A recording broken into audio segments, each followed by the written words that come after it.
Oi pessoal, meu nome é Letícia Cordeiro e hoje eu quero falar sobre depressão por causa de alguns motivos.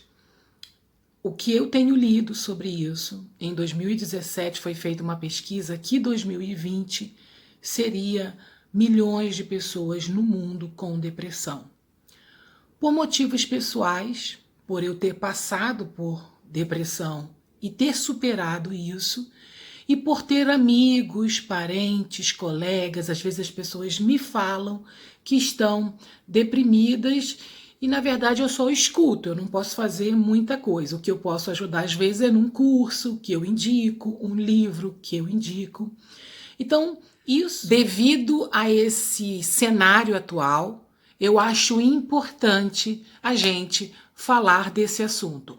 Por mais que eu não seja terapeuta e não trabalhe com isso como profissão, mas eu posso ajudar dando o meu relato, a minha percepção, e é isso que eu vou fazer. O que eu acho legal da gente frisar é que a depressão, ela é uma doença incapacitante. A depressão, ela afeta o nosso humor diretamente. Então é o sentimento de tristeza, de derrota. A pessoa que está deprimida, ela não sente prazer de viver, ela não tem expectativa sobre o mundo dela, o cenário que ela vê sobre ela mesma e o mundo é todo triste, ela sente uma dor profunda, muitas vezes as pessoas não conseguem sair da cama, não conseguem ficar alegres, não sabem mais o que é ficar alegre. A depressão, antes de eu ter a depressão, eu achava que era tipo piada, né? Da pessoa deprimida? Ah, não. Só que depois que eu tive a depressão, eu vi que o negócio é sério. Então, eu levo muito a sério hoje quando as pessoas me falam que estão deprimidas, porque eu já passei por isso. Então, a causa da depressão, ela pode ser bioquímica, quando a pessoa está com um problema de química mesmo, hormonal, cerebral, né, por causa dos neurotransmissores. Ela pode ser genética. Estudos dizem que 40% da depressão pode ser herdada dos pais, né? Então ela pode ser genética. E pode ser também do estresse, ou seja, a pessoa constantemente vive em um cenário de estresse, ela pode desenvolver a depressão. A minha depressão, como eu classifico ela, porque eu só pude classificar ela depois que eu superei, já anos depois. Eu classificaria ela como uma depressão causada por eventos vitais, porque na época o meu pai morreu, eu nunca, assim, eu tive que enterrar o meu pai, eu passei por uma situação muito estressante, uma crise existencial e logo depois profissional. E eu digo que essa primeira depressão que eu tive, ela foi aguda. Por quê? Lendo os questionários aqui de pesquisa, ela foi uma depressão que eu não conseguia lidar com a minha dor, eu não conseguia sair dela e eu tinha pensamentos suicidas. Então, como é que foi? Foi uma tristeza que eu senti no início e essa tristeza foi ficando crônica. É como se eu não tivesse mecanismo de mudar essa situação. Então foi para um estágio que eu queria morrer, eu só tinha pensamentos suicidas, queria morrer para aliviar a minha dor. Então eu classifico hoje essa depressão como aguda. E as duas depois que eu tive, porque eu tive 3 depressões, elas já foram mais moderadas, mais para leves. A primeira depressão, eu não tive ajuda de psicólogo, de psiquiatra. Então, a minha família não sabia lidar com isso, nem eu. E eu não sabia, eu tive que sair à força, no tapa. Assim, ou eu morria, ou eu sobrevivia diante daquela situação. Quando veio a segunda depressão, eu já sabia que eu estava entrando naquele padrão novamente, de tristeza crônica, insatisfação, não tinha vontade de viver. O que eu fiz? Eu já procurei um terapeuta, eu já procurei um médico. Quando eu procurei esse médico, eu fiquei 7, 8 meses tomando remédio. Então, eu via que eu nunca ia sair dos remédios e eu conversei com a minha médica. Ela falou que eu precisava de um acompanhamento psicológico, que eu tinha que ter uma terapeuta especial, porque eu era muito questionadora, eu colocava muito em xeque, né, muitas questões que eu tinha. Enfim, eu devia ser uma rebelde, eu nem sei. Mas ela falou que eu tinha que procurar uma psicóloga e ela me tirou os remédios aos poucos, e aos poucos eu fui voltando a estudar, voltei a trabalhar, voltei a sentir um preenchimento. E na terceira, eu já estava novamente entrando no padrão. Então, eu já freiei, e aí foi quando eu busquei ajuda na psicologia e eu me espiritualizei também. Nessa fase eu me espiritualizei muito, não foi só na psicologia, nos livros. Foi uma fase que eu queria transcender, era como se eu olhasse para o céu, para o além, para o infinito, e quisesse uma resposta menos materialista, mais profunda, porque eu precisava sobreviver diante daquilo. E ali foi uma fase muito bacana, porque começou a minha busca, né, de autoconhecimento, de saber quem eu sou, o que eu vim fazer nesse planeta. E isso me ajudou tanto na segunda, porque na segunda eu tive uma missão de vida. Na verdade, nas 3 depressões que eu tive, eu coloquei sempre uma missão de vida fora, porque aquilo era terapêutico para mim. Na primeira, eu tive que voltar para casa e cuidar, e ser mãe novamente, cuidar da minha filha. Na segunda, já não tinha as obrigações de mãe, eu tive que estudar, então dar um rumo, né? Acordar e ter um rumo na sua vida. E na terceira, foi mais interessante, porque não era mais eu ter uma missão de vida, era uma resposta de quem era eu, o que eu vim fazer aqui, e eu já estava entrando novamente naquele padrão de não saber o que eu vim fazer, perdida, e aí começou uma grande jornada. Essa jornada, que eu chamo de a jornada pessoal, ela me levou para o autoconhecimento. Essa jornada durou muito tempo, essa jornada está até hoje, então assim, eu não parei de fazer autopesquisa para justamente me defender dos meus pensamentos, dos meus sentimentos, e hoje eu tenho uma noção, eu posso dizer que eu estou um pouco mais madura, um pouco mais calejada. Quando você supera, né, você tem o autoconhecimento e você supera alguma coisa, isso te dá uma certa experiência, te dá um traquejo, eu sei lidar com isso.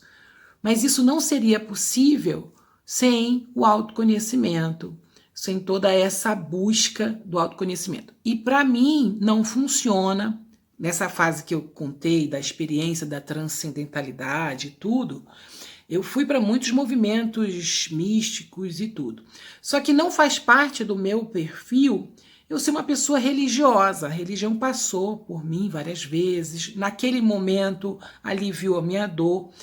Mas para mim eu preciso de uma coisa mais racional e que tome para si a responsabilidade. Então eu sempre penso que eu posso ser o autor da minha vida, eu posso tomar decisões, eu que sei para onde ir, e o universo com certeza vai conspirar a meu favor por causa da minha decisão. Como é que eu classificaria a depressão? Isso é uma observação minha, de eu olhar o mundo, de eu observar como é que as coisas, como é que as pessoas se manifestam, e eu fiz uma classificação para eu entender e me ver onde é que eu estou e até poder ajudar as outras pessoas. Então, primeira, as pessoas que têm a depressão e elas não sabem que têm. Então, elas têm a doença, a depressão, mas elas não sabem que têm.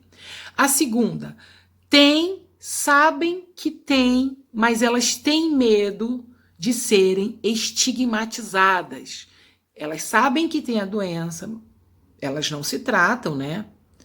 Porque elas têm medo de serem chamadas de malucas. As pessoas que têm e admitem que têm depressão. Então é aquela pessoa que fala assim, olha, eu tenho e eu admito que eu tenho depressão. Ok. As pessoas que têm a depressão, admitem, né, claro, que tem a depressão, elas tratam da depressão, mas elas não conseguiram superar até agora. E tem as pessoas que admitem, tratam e superaram a depressão. Elas têm, elas admitem que têm, elas tratam e elas superaram a depressão, que é onde eu acho que eu me classifico. Eu tive, eu admiti, eu tratei e eu superei.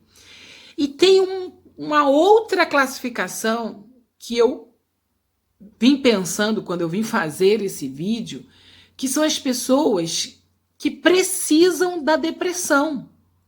Porque elas estão ficando psicóticas, bipolares, malucas, esquizofrênicas. E a pessoa vai dizer assim, quem que precisa de depressão, né? Mas a depressão, para mim, ela serviu como um choque, um sinal de que eu precisava mudar.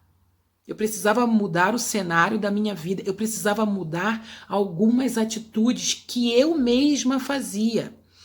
E quando essa sexta categoria aí que eu tô falando, é que essas pessoas elas não admitem, elas estão tudo assim, não querem, elas não sabem que estão, elas não conseguem, elas já estão indo para loucura, sabe? Um caminho mesmo e que talvez, uma hipótese, a depressão seria interessante para tipo acordar aquela pessoa. Então a gente está no nível que aí eu vou trazer para mim, para minha experiência, que aí eu posso falar dos meus métodos, de como que eu posso contribuir na sua reflexão e de como que eu consegui sair, né? Que é a pessoa que tem, ela admite que tem, ela trata e ela supera. Existem dois mundos, né? O mundo externo e o mundo interno. O mundo externo é o loco externo, o lugar externo. Tem pessoas, tem perfil de pessoas que elas colocam a responsabilidade de tudo que acontece na vida delas, qualquer coisa ruim, negativa, é tudo fora, é tudo loco externo. Então elas reclamam porque a pessoa não serviu ela direito, que ela tem o pai que tem, ou a mãe que tem, ou o emprego que tem, ou o filho que tem, ou o marido que tem. Tudo é externo. Elas se vitimizam, né? Elas são vítimas do mundo externo. Então, elas se sentem vítimas e muitas vezes nem sabem por que atuam dessa forma. Elas terceirizam a evolução dela. Elas dão para outra pessoa, né? Geralmente são as pessoas religiosas que fazem isso, ou que têm necessidade de um mestre, de um guia. Elas colocam sempre, elas terceirizam, não, é a pessoa que vai me dar resposta, é Deus que vai me dar resposta, não sou eu que vou refletir e chegar numa análise e tomar uma decisão. Então elas têm essa característica de terceirizar. E elas também têm um excesso de dramatização, elas criam um mundo muito exagerado, que aí a gente vai chamar de distopia da realidade, né? Elas criam um mundo extremamente perverso fora, e aí já é uma atitude também, né, pessoal. Mas é sempre o loco externo, é isso que eu quero falar. Tem o loco externo. Então existe um perfil de pessoas que tudo é fora, nada é dentro, nada são elas que têm a responsabilidade, ela não traz as mudanças, a evolução dela, o que ela quer, o sonho dela para si, é tudo o mundo externo. E tem a característica das pessoas que já trazem para o loco interno, ou seja, elas são mais perceptivas, elas veem quais os pensamentos que elas estão tendo, elas são mais introspectivas, olham para o mundo individual, vê ali dentro se não são coisas que ela está inventando. Então é mais ou menos assim classificar o mundo, né? Para ser bem didático, o loco externo e o loco interno. Então esse loco interno é o loco que a gente pode controlar. É o loco que a gente pode escolher o que a gente pensa. Então, é importante a gente deixar isso bem claro, o loco externo e o loco interno, porque é no loco interno que vai vir o autoconhecimento, o autocontrole, a autopesquisa, a dedicação, a tomada de decisão, a tomada de rédea da sua própria vida. É no loco interno. Aí você vai analisar, né, o mundo externo e vai trazer para você como é que você se sente, qual é a sua dinâmica desse mundo externo. Então vai ficar uma dica aqui para a gente entender que existem linhas da psicologia que estudam isso. E a psicologia cognitiva, né, a terapia da psicologia cognitiva, que ela diz o seguinte: quando os pesquisadores encontraram a lógica dessa interação do mundo interno com o mundo externo, né? Então, elas dizem o seguinte: o indivíduo apresenta pensamentos negativos sobre o mundo, assim ele passa a acreditar que não gosta do mundo. Então, o indivíduo tem pensamentos negativos sobre o mundo, então ele não gosta do mundo. O indivíduo apresenta pensamentos negativos sobre seu futuro, pois pensa que não será aprovado pelo mundo. Então, olha só como já é interno e externo, né? O indivíduo apresenta pensamentos negativos sobre si mesmo, já acredita que não merece estar no mundo. Então fica a dica aí, se você acha que a terapia cognitiva pode te ajudar e você não está conseguindo superar por causa dos seus pensamentos, enfim, fica a dica da terapia cognitiva.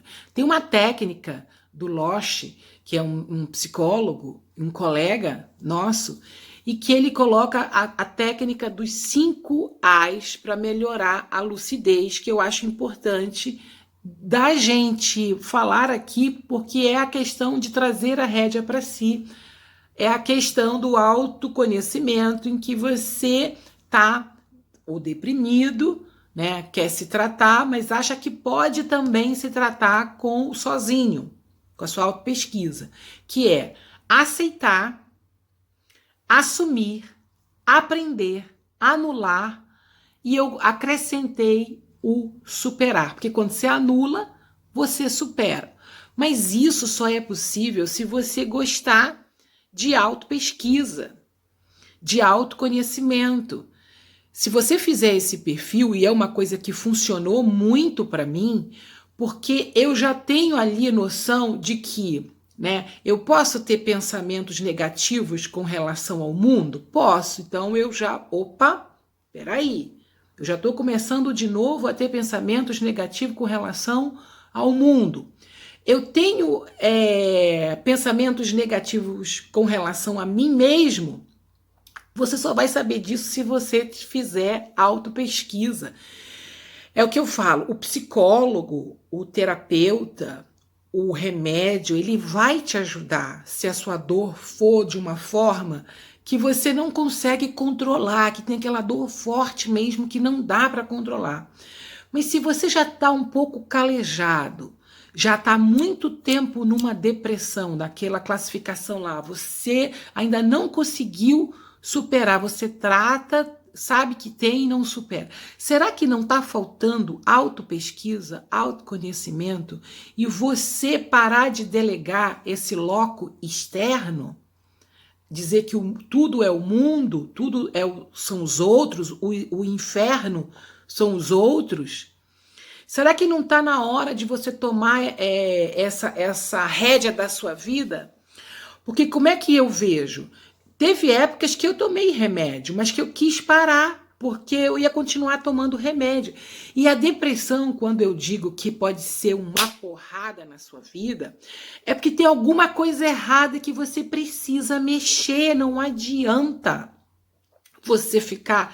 O remédio vai te ajudar? Claro que vai te ajudar.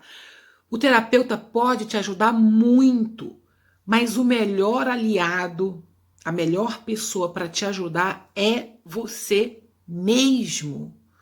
É você entendendo onde é que os seus mecanismos de auto-boicote, de pensar mal sobre si mesmo, pensar mal sobre o mundo, ter fantasias, você começa a ter rédea. O terapeuta não está dentro de você. O remédio vai te ajudar quimicamente. Mas e para você chegar no estágio de saúde? Como é que a gente pode classificar, né, esse mundo que a gente vive aqui? Um mundo saudável e um mundo doente. E tem um mundo neutro, que não está nem saudável, nem doente. Então, nesse mundo em que você vai interagindo, que você se insere nesse mundo, você tem que estar o máximo saudável possível. Por quê?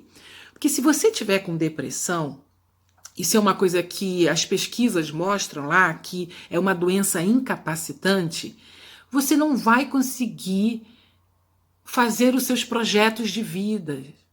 Você não vai conseguir realizar os seus projetos de vida.